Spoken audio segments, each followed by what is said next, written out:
Hello, welcome to another edition of Issues with Jide. Here we talk about actions and inactions of those who shape our political and national landscape and how these impact us positively or otherwise. I'm Ibrahim Shita. Today on the show, Oyetola, Adeleke, 13 others jostle for Osun Governorship seat. And also PDP seeks calls disqualification of Obi and Bola Tinubu. And later on the show, Nollywood actor Babajide gets 5-year jail term for sexual assault. In the course of the program, we'll take your questions. But first, subscribe to our YouTube channel and drop your questions in the comment section. I have joining me via Zoom the maestro himself, Babajide Kolade-Otitoju. It's good to see you again, BKO. Oh, good evening, Ibrahim.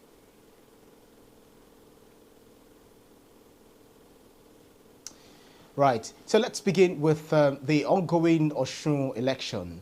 The Osun election features 15 candidates jostling for the top position in the state, including the incumbent governor Oyetola and the PDP's Adeleke. Both men ran for the same office in 2018. So what issues are there for you in this election? Well, it's interesting that the same top politicians are contesting for the governorship seat of Osun State once again. The last time they contested against one another, Oyetola won with just 482 votes. 482 votes. Is one of the closest governorship races I've seen in my journalistic career. It was also close, very close in Sokoto. And you know, this one went through a rerun after Adeleke had won narrowly by 353 votes during the first round of balloting. So even today, from the results that are coming in, it's also shaping up to be another close contest, another very close contest. At this stage, there are still many places where they are still voting. Insufficient beavers ensure that even as we speak, voting is taking place in some densely populated areas. So it's difficult to say at this stage that a particular candidate will win because there are still many places where results have not been returned.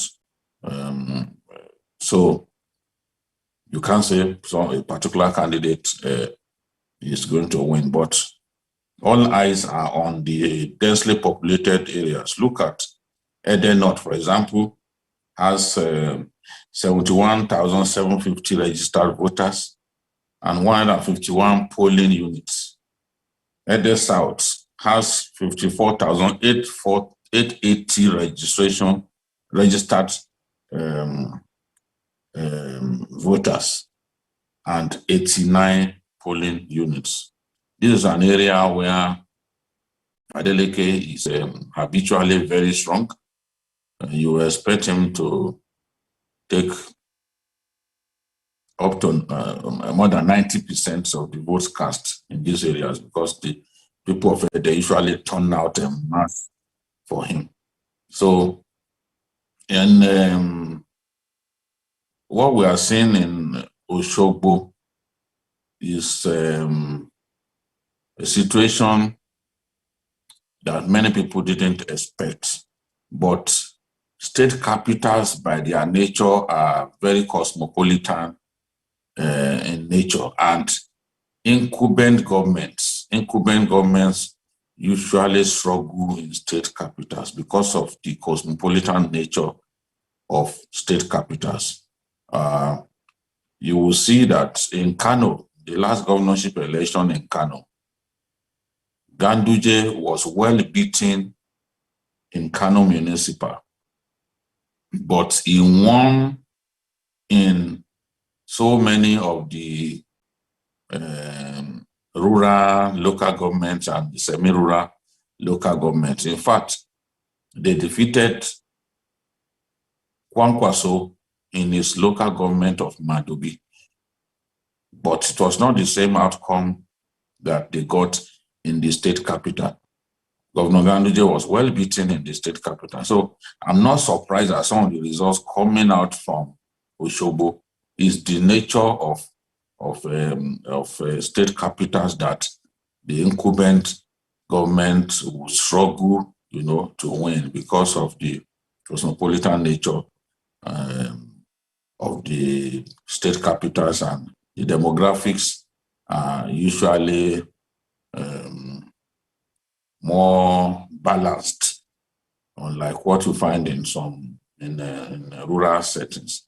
So it's shaping up to be a very close contest, and to our shame as a people, vote buying is also openly on display. Openly on display.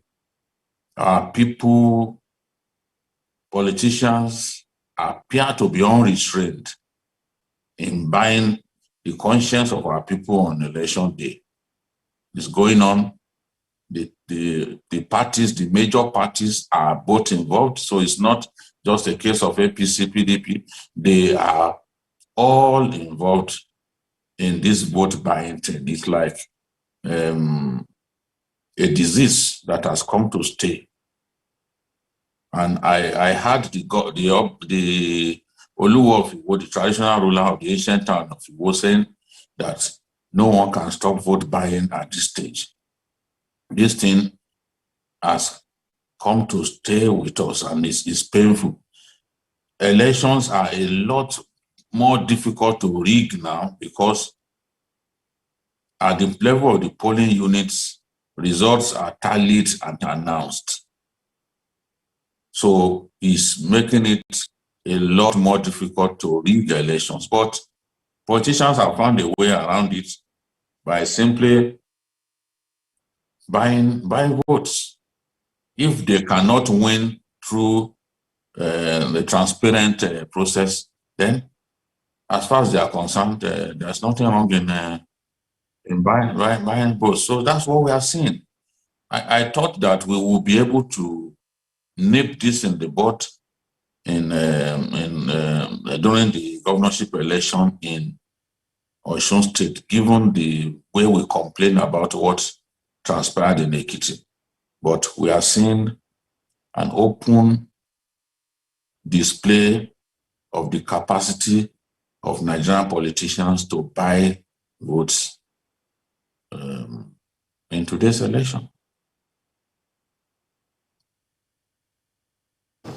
Well, just like you said, well, the election witnessed large voter turnout compared to what we had in Ekiti. This includes the youth, the aged, and persons with disabilities. And then you mentioned the issue of vote buying. So how do you think all of these factors would impact on the outcome of the election?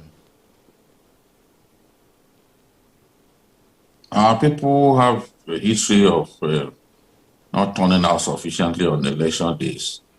The last election, the last Osun Governorship election, the turnout was in the region of 45%. We hope that this one can even get to 50%. The turnout is impressive, especially talking about women and elderly people.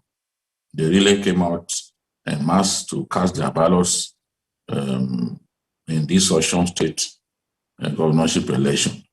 But until the results are tallied and then bounced against the number of registered voters, the number of voters who have collected the permanent voter cards, we will not be able to determine whether the turnout was good enough.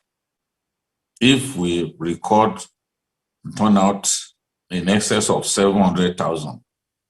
Then, out of 1.9 million registered voters, out of more than 1.4, a little more than 1.4 million that had collected the PVCs, then that would be impressive. If out of 1.4 million people that collected PVCs, we record about 700 or 800,000 total turnout, that would be crossing the halfway mark, and that would be impressive by all standards. Even at the national level, we don't get up to half the number of registered voters coming out to vote. So it's still something that we need to work on. Parties need to do a lot more sensitization, getting people to realize the value of exercising their franchise, the power in their hands, getting people to come out on election day, because some people suddenly turn lazy on election day. So you need volunteers to go knocking on people's doors and getting them to come out on election day to vote. That is one thing the Americans do very well.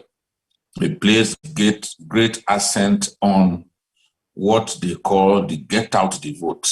So the get out the vote volunteers go around knocking on people's doors and getting them to go and exercise their franchise on election day.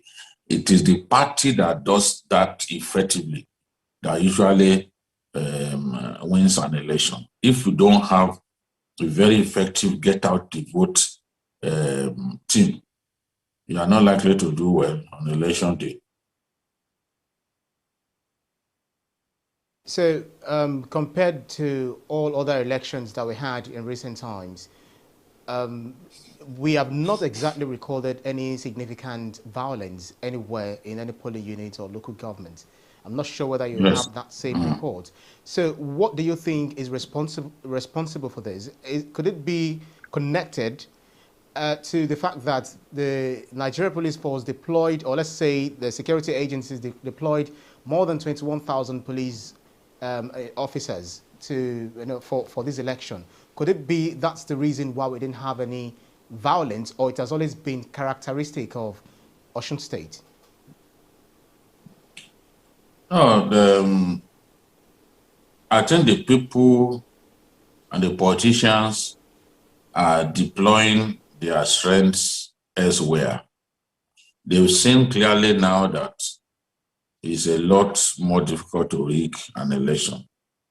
So they would rather focus on spending their money on buying people's conscience days to the election.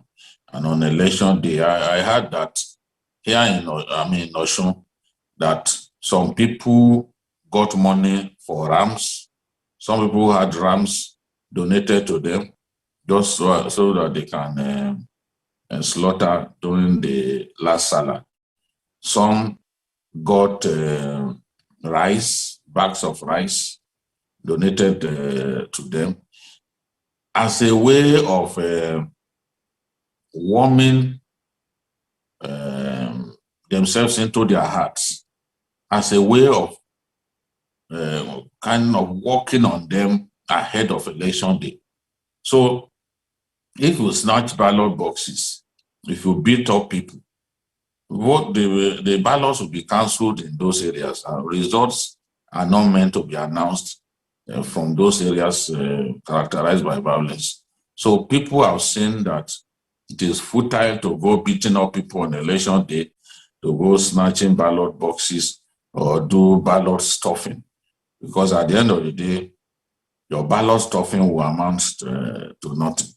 I just hope that we can improve on that. Of course, security too is a factor. If it's sufficient, it serves as a deterrent, So naturally, Ibrahim, off-season elections are easier to police. That this is an off-cycle election means that even the police can devote more men and more resources to securing the election. Yeah. You may not guarantee that in a general election, because in a general election, the whole country is the constituency of the police. So the burden of the police is greater. But with an off-season election, you can afford to send 20,000 policemen to the place, 21,000 policemen to secure the whole area. Nobody, no state will get 21,000 policemen deployed to police election if it were a general election. Right, makes sense. Well, we should change our topic now, but well, Victor Dominic, I don't know what it means by what he said. PDP is not serious. Nero Atiba says, keep up the good work, sir. And Fabian Akeze says, we hope all that the show of force by the MPF prevents vote buying. The fact that Osun indigents support Ademola Adeleke is beyond me. He has nothing meaningful in the campaign process. Well, that's your opinion. So let's quickly change tack by looking at what the PDP has just done by instituting a lawsuit compelling INEC to prevent APC's presidential candidate Bola Tinubu and Labour Party's Peter Obi from replacing their running mates. But we thought that was a non-issue. How come the PDP appears to be crying more than the bereaved? Well, politicians have their reasons for doing certain things. I believe that sometimes a legal battle is like a risk. Sometimes you go into it not sure of the outcome, but not sure of what the outcome will be, but you are sure of what you want. As far as the PDP is concerned, it is looking for a way to stop both Peter Obi and Asiwaju Bola Ahmed Tinubu, the candidate of the APC. Whether anyone accepts it or not, Peter Obi and Asiwaju Bola Ahmed Tinubu have become the factors in this election. They are the two candidates that people are talking about the most. I am not saying that they will come first and second, but the truth is, on social media and even in the traditional media, Tinubu and Peter Obi clearly enjoy greater visibility than Atiku Abubakar. Of course, the young people have rallied around Peter Obi. Is doing well with the young people who see him as the alternative to the usual Nigerian politician. So it's not in doubt that young people prefer, a good number of young people prefer Peter Obi. And then, of course, Asiwaju Bola Ahmed Tinubu is a candidate of the ruling party. That in itself is a strength. And for someone who has had a lot going for him over the years, he enjoys a lot of visibility in the Nigerian media, he enjoys a lot of goodwill in the media, and then even beyond. So you expect that he will be on the lips of political analysts, will be on the pages of newspapers and all that. So this must be troubling to the PDP, and they are looking for a way to stop Peter Obi and Asiwaju Bola Ahmed Tinubu from contesting the election. Yes, they are trying to get the courts to disqualify both men. As far as they are concerned, both men have contravened Section 142, subsection 1, and Section 29, subsection 1, Section 31, and Section 33 of the Electoral Act 2022. They believe that after the June 17 deadline of the INEC for parties to submit names of their presidential candidates as well as their running mates that there should have been no way back for any candidate to change its running mate. They are arguing that Kabiru Mansari and Dati Baba Ahmed of the Labour Party, of the APC and the Labour Party respectively, should be forced on the APC and Labour Party. That's the people that they've replaced the two men.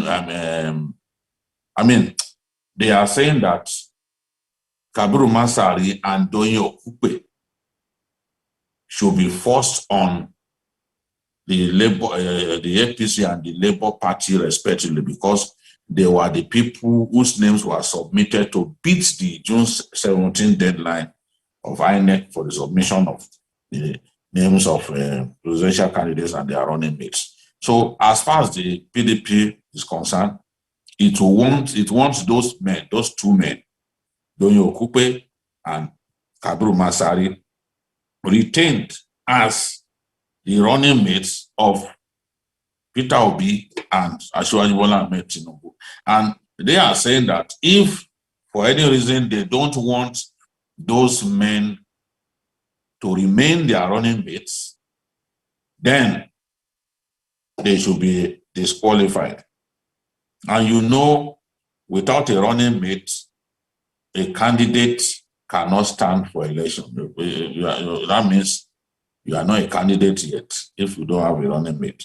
But what the PDP fails to realize is that, yes, there is room for substitution of a vice presidential candidate.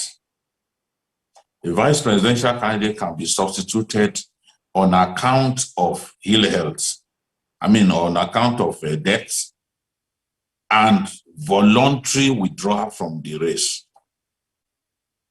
So the law permits a vice presidential candidate to voluntarily withdraw from the race. And if somebody has been made running mate as a kind of placeholder, you cannot remove him unless he decides to voluntarily give up that position, or unless the person falls sick and dies. So as long as the law permits political parties to replace running mates, in this case, either through voluntary withdrawal by the running mate himself or in the event of death, I don't see anything that Peter Obi and Bola Tinubu have done wrong. And that is why INEC has little to do on this matter, because the extant law is clear. There are procedures to be met to replace a running mate. Once those procedures have been met, then the candidate has done nothing wrong in replacing his running mate. The running mate has to depose to an affidavit that he is voluntarily withdrawing from the race.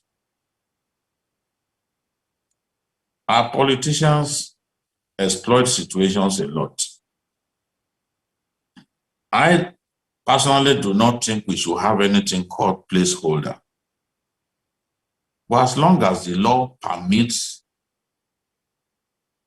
replacement in this case, then they've done nothing wrong, and it's just like the PDP are wasting their time. They are not going to get the nod of the court. to disqualify Peter Obi and Asiwaju Bola Ahmed Tinubu, because the law is quite clear, and I don't think they can succeed in their desire to get the courts to say that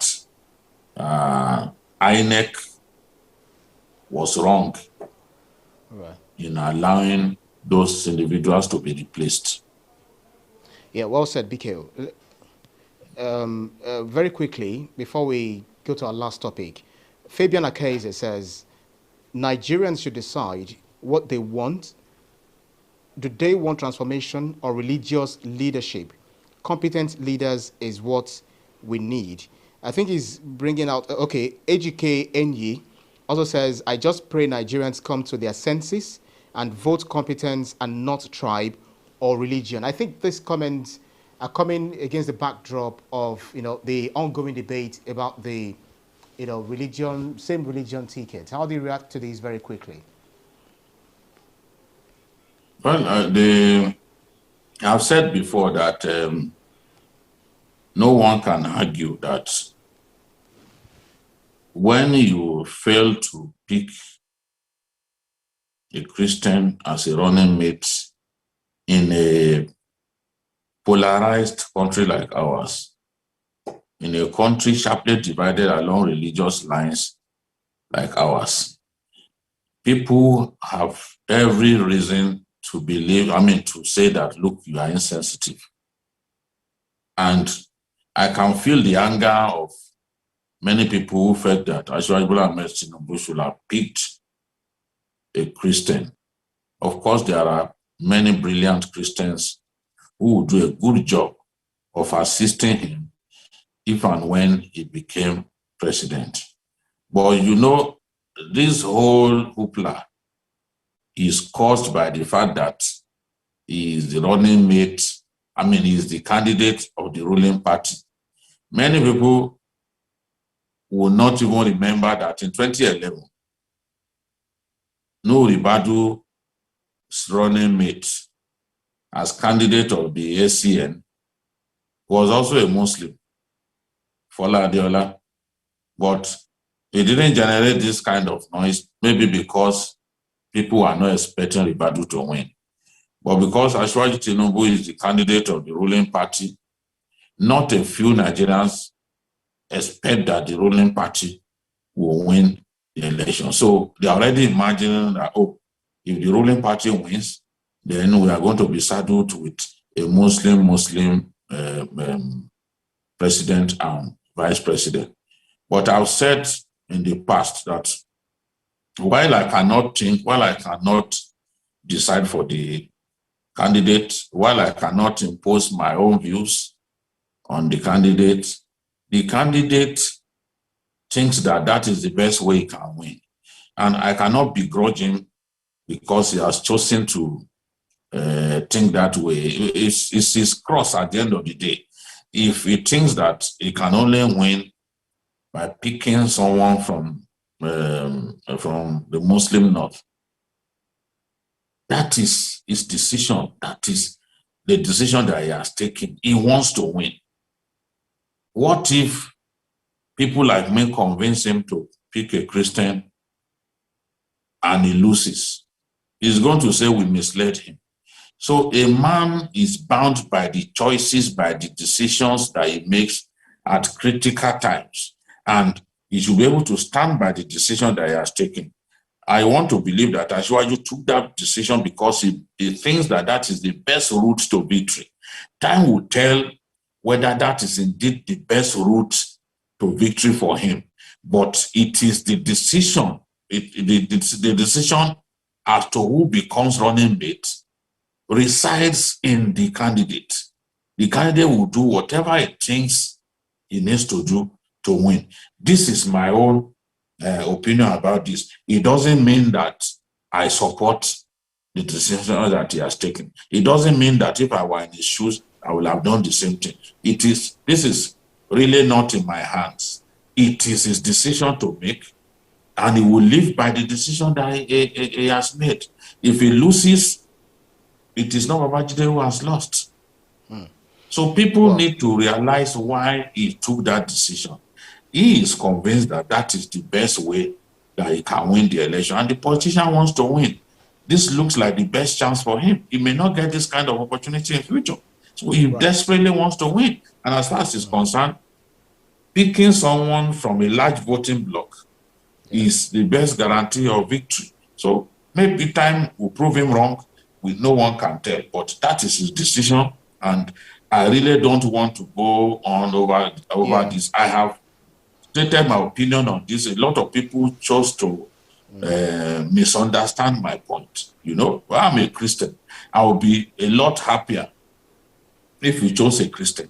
But I'm not a politician, and I'm not going to get my hands soiled, bothering myself about a decision that a politician has made. The politician wants to win.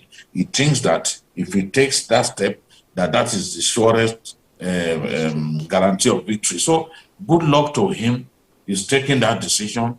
If he wins, fine. If he doesn't win, so be it. Yeah. But that's his decision. Right. I don't think as Nigerians we should pile too much pressure on presidential candidates that they have to pick this, they have to pick that.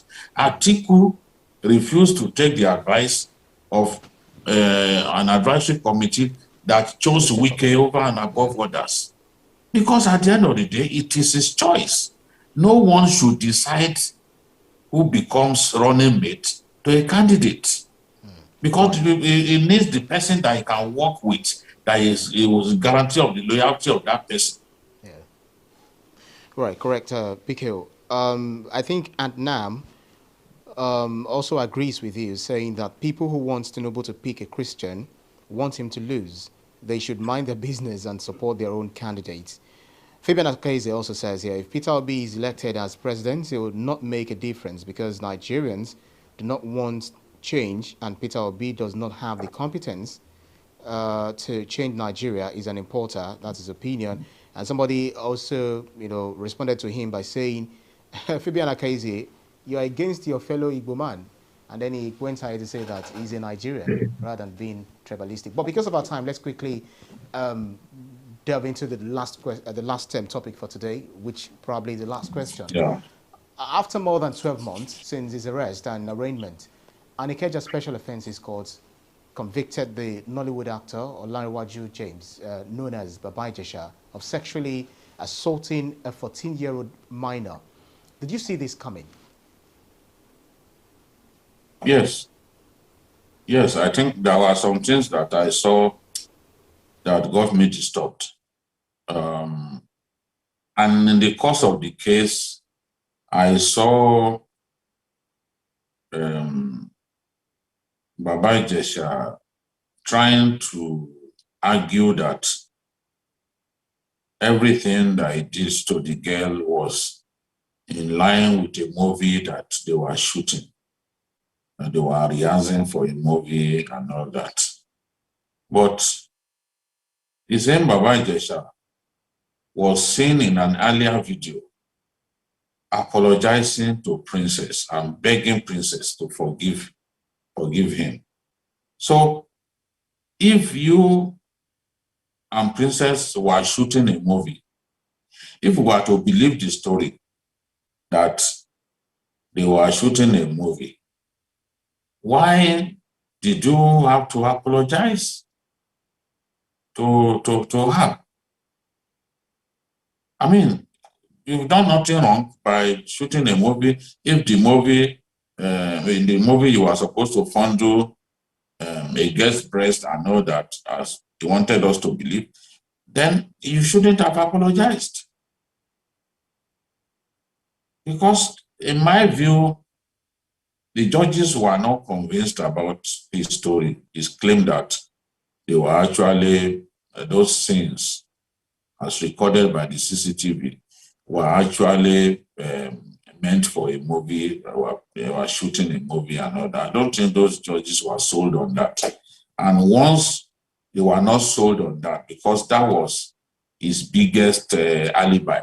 And once they were not sold on that, clearly, it meant that he would be convicted because he was nailed on counts 2, 3, 4 and 5 in the final analysis.